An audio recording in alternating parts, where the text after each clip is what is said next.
Hey everyone, Emily here and welcome to my kitchen. Today we're going to be trying another recipe that I found on the internet, and this one I came across on TikTok. I was initially intrigued based off of the name. It's called chocolate salami, which sounds like a terrible combination, but it actually doesn't have any salami in it. It's just supposed to mimic the look of it. I'll pop up the video that I saw so you can see what I'm talking about. This is from the creator Zestful Kitchen. I'm gonna be following her recipe and I'll link that down in the description box below. It looks super easy. It's a no-bake cookie and it sounds really good. So let's give this a try and get started. To get started, I'm going to melt my chocolate mixture. Now, she gave this recipe in grams, so I'm going to be using my food scale. I normally use this for sourdough. I'll zero this out and measure out 170 grams of semi-sweet chocolate chips. Close enough, 171. To that, I'm going to pour in some very hot, heavy whipping cream. Now, you cannot substitute in half and half to this. You have to use heavy cream, and this is going to help that chocolate mixture start to melt and become very smooth. I'm gonna let this sit for a few minutes so that the chocolate chips can melt before I start to stir them, and I'm gonna chop up the additions to this. You can get a little bit creative if you want and substitute in some other items. I'm going to use what she used, which is a half cup of pistachios and a half cup of dried cranberries. I'm just going to give all of this a rough chop. You don't want them to be too small, but you just want them to be a little bit smaller than they initially come. Last ingredient I'm going to work on is my cookies, and she uses Biscoff cookies. I couldn't find them at my grocery store, but I did find these little shortbread cookies and they should work just fine. You just need a really crunchy cookie. And thankfully, these come with 1 ounce measurements per pack. You need 4 ounces, so that's going to make things pretty easy for me, 4 little individual packs. For the cookies, I'm just going to open them up and pop them into a Ziploc bag. And then I'm going to roughly crush them up. You just want them to be a little bit smaller than they originally come so they incorporate well into that chocolate mixture. Have these in my bag. I've squeezed out some of the air from there, and I'm just going to use my measuring cup to give them a rough crush. Perfect. I do have some crumbs, but also some good chunks, and that's what you want. Now I'm going to come back to my chocolate mixture and give this a stir until it's smooth. That chocolate has had time to sit with the hot, heavy cream, and now it's a nice, smooth mixture, and we're ready to add in the rest of our additions. I'll add in my dried cranberries, my pistachios, a pinch of salt, and finally my cookie mixture. And now I'm just going to gently fold all of this together.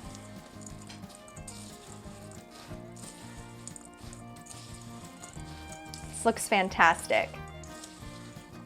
And now for the final part, before we throw this into the refrigerator, we're gonna shape them into those salami type rolls. So I'm going to take my mixture and divide this roughly in half. I'm going to put half of that onto 1 sheet of parchment paper, and I'm going to repeat this process on a second sheet as well. I'll go ahead and kind of roughly shape this into a bit of a log, and then I'm going to use my parchment paper to finish the job.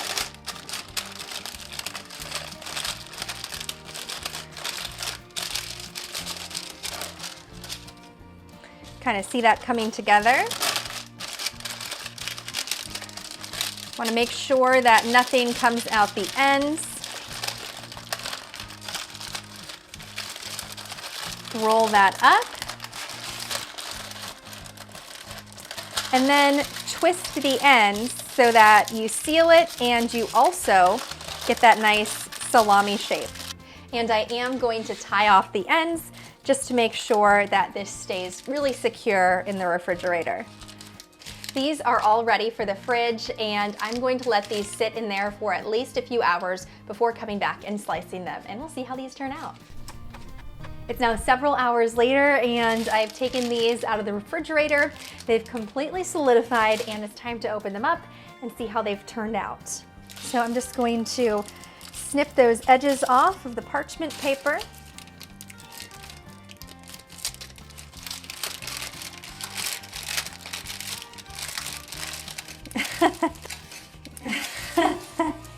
Mine definitely did not turn out as pretty as the original creators. The good news is we're not done, so they're not gonna look like this when you serve them. We're going to roll these in powdered sugar first, so they kind of have that white outside that rolls of salami usually have. So I've dusted a separate clean sheet of parchment paper with powdered sugar, and I'm just going to roll these in the powdered sugar to coat. Might have to brush this on a little bit. Probably shouldn't have worn black. Now that we have these completely coated with powdered sugar and I've cleaned myself off, I am going to give these a slice and we'll see if they look kind of like slices of salami. We're supposed to see kind of a marbled effect with all of those additions to the chocolate that should mimic the look of a slice of salami. So give this a slice. Not too bad. This is actually looking pretty good.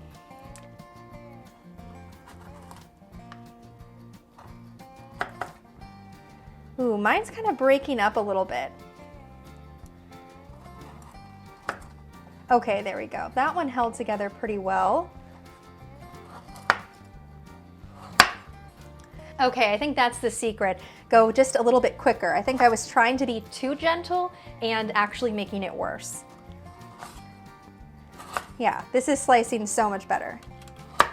Now check these out here. You can really see what they're going for here with that chocolate salami name. It's supposed to kind of mimic that marbled look that a slice of salami has.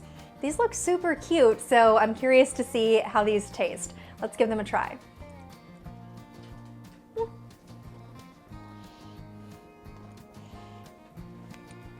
They're really good. These are super cute and really easy to throw together.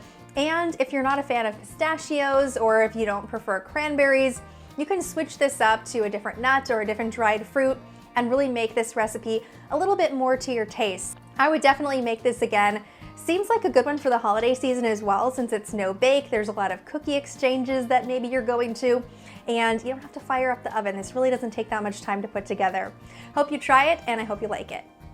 Thanks so much for watching. I hope you liked this video, and if you did, don't forget to hit subscribe and the bell icon so you can get notified every time I post. You can find the full recipe to this, as always, in the description box down below. I'm going to go ahead and link the original creator's recipe so you can follow that to her website if you're interested in making this. If you want to see more recipes that I found on the internet, don't forget to check out this playlist over to the side. Hope to see you back here next time.